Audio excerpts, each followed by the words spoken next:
20, 30 years, that's kind of the way things used to work.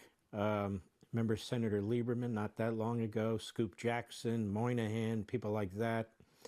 And there were areas of overlap, and then areas of ideological differences. That's the way it goes. I've described, someone asked me, who's the leader of the Democratic Party? I said, no, that's TDS.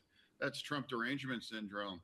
Our party is increasingly defined by the exact opposite of what Trump says. I said that Trump could come out with, for ice cream and lazy Sundays, we as Democrats, we would decide we have to vote that down, and that's a bad thing.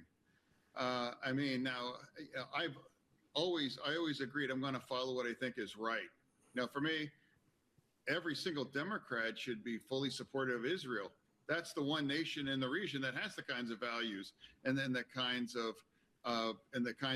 communities within that. Whether, like, for example, the whole Queers for Palestine people, parts of it, it's crazy. Israel, they have a democratic leader there. That's the democracy in the region. And they have the kind of values that we all live in, the way we want, in our country. And now more and more of them are becoming, openly hostile to Israel. And now they are making choices to vote against defensive things like Iron Dome, because Hezbollah or these other nations are going to fire missiles at civilians.